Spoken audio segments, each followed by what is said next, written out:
Donald Trump is turning the White House into a UFC war zone, and nobody's ready for the chaos.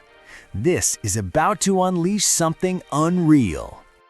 On June 14th, we're having a fight. All of the greatest champions in the world, the UFC fight, they're building an arena in front of the White House, and you can believe it then. President Trump drops a bombshell. On June 14, 2026, America's 250th birthday, an octagon is being built right outside the White House gates with tens of thousands of fans flooding in. He jokes that it's also his birthday, but don't get it twisted. This isn't a party. This is a declaration of war, fight fans. And you better believe Dana White is holding the blueprint to the wildest MMA event in U.S. history. 6,000 seats, and then they're going to build it for the fight. They're going to have the greatest champions of the world coming, and they're going to have over 100,000 people out. They're putting screens all over certain parts of Washington so everyone can see. I don't think there'll be anything like it. It'll be on Sunday night, June 14th. Flag Day happens to be my birthday, but I didn't do it for that reason. Sir, we like the June 14th thing. I said, it's my birthday. They didn't know it. Trump says massive screens will broadcast the event across Washington, the world's best warriors going to battle while the White House stands behind them like a modern-day coliseum. Tickets? Impossible. The atmosphere? Something the sport has never seen. And if you're thinking that's hype, no. That's an earthquake coming. It's not that, but I will tell you there's going to be some. Everyone's asking me for tickets for the UFC. But it's going to be great. They're going to have the greatest champions in the world all fighting that night. The great Dana White does a great job, and he wanted to do it. And the White House will be the background of the fight. There'll never be anything like this. There has never been, and there never will be anything like it. Then comes the twist nobody saw coming. Alex Pereira says screw it. He wants Jon Jones, wants the heavyweight gold, wants belt number 3, becoming the first true MMA immortal. He's chasing history, legacy, and a fight that would rewrite the sport. But hold tight, because before we even get to Jones, another monster steps up. Khamzat fires a missile. He wants Pereira now. No excuses, no secret gym duels, no jiu-jitsu mats, just war, inside the cage. He calls out the fake grappling trash talk and dares Pereira to prove who's built for pain and who's built for posters. He swears the UFC is ducking the matchup, and if that's true, that's a scandal waiting to explode. 2 mais 1 igual a 3. Tem cinturão aí um pouco acima da sua categoria que tá numa situação esquisita, né? Tá de olho nele? Eu falei do meu interesse, né, em estar lutando na categoria dos pesos pesados. Eu não sei, eu falei da Casa Branca com o Jon Jones. Já tinha falado também de uma luta, né, até lutar no pesado, 3º cinturão. Mas eu não sei, não tá no meu controle, né? Eu tenho, né, as minhas vontades, mas também tô na expectativa, assim como todo mundo. Chimaev tells Pereira's camp, forget hotel hallways, forget backstage antics, come sign the damn contract and bleed for real. He mocks their excuses, calls it baby-level nonsense, and promises to expose who has real heart when the door slams. And I'll tell you right now, this fires up a rumor that the UFC might be plotting something bigger than anyone realizes. And him and his coach, what's his name? Linio. His Teixeira. Glover. Teixeira, yeah, Oh, Teixeira. Teixeira. He said like if he see me like he gonna in hotel or something. Bro, I don't need hotel. You need to come to the UFC. You has a contract. If you wanna fight, let's go. Why you saying hotel and stuff? This baby shit, huh? If you wanna fight, real fight, we meet somewhere. So let's see who has a big heart all the way. I don't have problems fight anyway. Hotel, no hotel, whatever. Meanwhile, Paddy Pimblett versus Justin Gaethje is locked in, while Ilia Topuria sits on ice. Gaethje doesn't care. He knows that interim title means gold on paper. But listen carefully, because Gaethje dropped a hint about his future that could turn the lightweight division into a demolition derby. Okay. Don't bring it up. Well, I was just gonna, if you wanted to say something about that. So, Yeah. what is that? Gary, Ian Gary. Yeah. Ian Gary. Yeah. Just why give him more hype? No problem. No problem. We can speak about him as well. He's also a UFC fighter. We make him famous. He wants it. He wants it. He want to be a corner, but we make him like, yeah, what should we do? Paddy admits he was training for Ilya, but when Justin came calling, he switched targets without hesitation. He praises Gaethje, calls him a legend, and says straight up this interim belt is the real championship until Ilya returns. But I gotta warn you, someone's about to steal this spotlight. Same question for Paddy.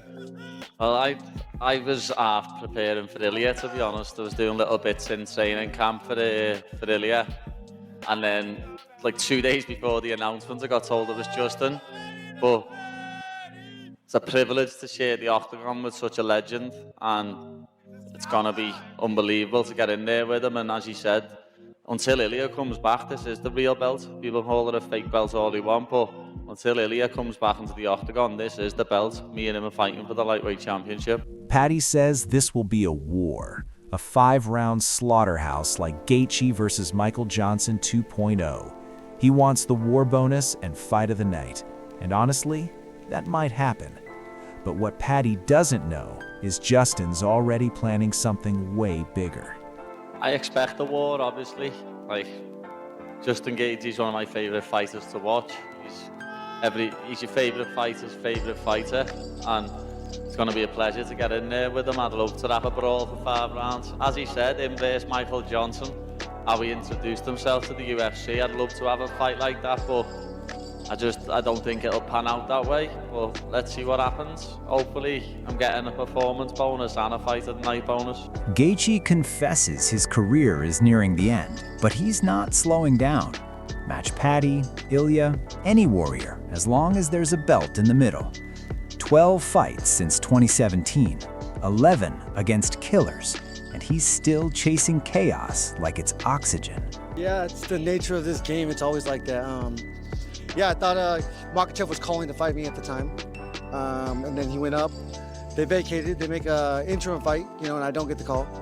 But yeah, I just stayed the course, and I've been really working hard in training and really sticking to my guns when it's come to taking the right matchups. I would have fought anybody. I would have fought Armin. I would have fought Paddy. I would have fought Ilya, as long as it was, for a belt, and that's where we're at. So Justin insists this isn't trash talk. It's 2 dogs locked in a cage trying to break each other in half. When the door closes, he promises to turn every fan into an animal screaming from the seats. And here's where it gets crazy, because Paddy fires back with a breakdown that shocks everyone. it's always been one fight at a time, but I would be a fool to say that this is the beginning. There's no doubt that the end is near. And, I've been in some of the biggest fights, ever in this company. And they continue to give me these opportunities. And so I'm so thankful for them for giving me this chance to prove that I'm one of the best in the world. Again, since 2017, I fought 12 times and only one guy's been outside of the top 5. So I've been here, I've been putting in the work, and, it's a tough game. It's a crazy game. Everyone's always like, you're going to win. I'm like, dude, it's such a crazy game.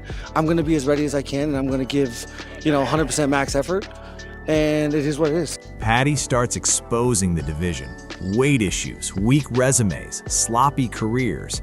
He calls out Dan Hooker's record so hard the arena walls shake. He reminds everyone that being good isn't enough. Being consistent is what matters. And suddenly, the lightweight rankings start looking like a deck of cards someone's shuffling with dynamite. I mean, I think people will think it's trash talk, but it's just him being him, me being me, This isn't an entertainment business, and he's one entertaining motherfucker. So, yeah, I wouldn't mind him adding something to the story so that people want to watch. Either way, people are going to want to watch. I'm the most consistent, most exciting guy, and this guy is on a freaking tear right now. So when that cage door locks, we're going to try to beat the shit out of each other, and I can guarantee every person in the arena will turn into an animal. And that's my goal every time. Paddy reveals he expected Ilya in Abu Dhabi, trained for him, was ready for him, but now it's Justin. He wishes Ilya well, but says when he wins the belt, he's the champ, period, end of story. And that's where this whole title talk turns nuclear. Like, people talk about my last 3 wins. Yeah, it's Tony Ferguson, who was on his way out. But like, Dariush looks about 65. You know what I mean? He's got a full head of grey hair. He beat Dariush. He didn't beat Charles Oliveira. A lot of people didn't think he won that fight. On his way out of the cage, he punched a fan. Got banned.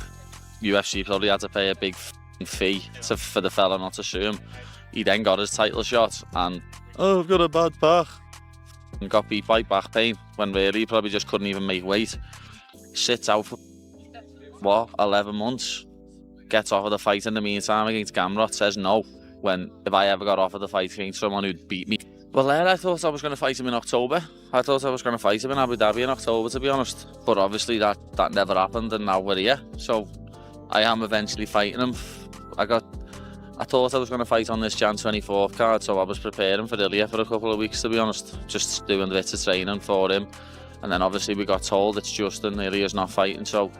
But obviously me and Ilya mightn't like each other, lad, but I wish him nothing but the best with all his family shit. It's nothing to do with fighting. But when I win this belt, I'm the champ for now. I don't care if it says interim on it. I'm the champ. He's out the cage. I'm the champ. Because Paddy says if Topuria vacates, he becomes undisputed champion and then defends against whoever wins Charles Oliveira versus Max Holloway. And if that matchup happens, we could see the lightweight division unify with the BMF belt, which is insane. You never know, he might end up having to vacate and I'm going to get promoted to undisputed champ when I have the belt, you know what I mean? Because I'm going to win this interim belt, so that could end up happening. And I could defend it against little posh ass if he's got another win by then. Because I reckon Charles is going to fight Max Holloway. So if that happens, I could end up fighting the winner of that. So we're just going to have to see how the division plays out. So we could have like a combined UFC lightweight BMF champion. Yeah, that'd be sick. Dan Hooker jumps in saying Paddy isn't the favorite. Gaethje's takedown defense is too sharp, and Paddy hasn't proven himself against killers in their prime. He's not hating, he's being real, and that uncertainty is what makes this fight dangerous. Nah, I don't think he's the favorite. I would tell him. Gaethje's takedown defense is pretty sharp. I don't see him. I don't know. Like, we just haven't seen like Paddy in there get in there that often and mix it up with the best guys in their prime. So it's a big opportunity for him, but we'll see. Hooker admits security panics when he's near Paddy, but he respects Paddy's game. Smart trash talk, smart timing, smart matchmaking. And what fans don't understand is fighters pick their moments like assassins, not street brawlers. And guess what? Someone's lurking in this division, ready to hijack the whole damn thing. It is what it is. Like security is a bit sketchy when, thinking that me and Paddy had a problem. I know he says, like, he's always chatty, he's smart. Like, that's just the way to do it. Like, the people that are good opportunities at the right times, and you just play the skills of, because you don't want to fight, and the fans just think because you want to talk shit about them, like, you don't want to fight Arman. So it's like, talk shit about him, discredit him, roast him on Twitter, and then the fans think that they count that as a win. Enter Max Holloway, smiling at the chaos. He doesn't complain, he doesn't whine. He knows the UFC moves like a snake pit. He just stays active, keeps winning, keeps forcing the UFC to call his name. I mean, it is what it is, you know what I mean? Am I gonna sit here and go on top of my YouTube channel and cry about not getting it? Hell no, it is what it is. This is the UFC. If you guys haven't noticed already, it's a business. And the business is gonna keep on going with or without you. So you just gotta go out there and get your name, Even with this BMF title, right? Like how you said, there's a lot of people who's like shedding on this BMF title straight up, clowning, saying this. And all those guys is calling me out now for it. So at the end of the day, joke's on them. With the title, it's cool. I don't care, as long as I'm gonna focus on me. If I can go out there, get my hand raised. So here's where everything collides.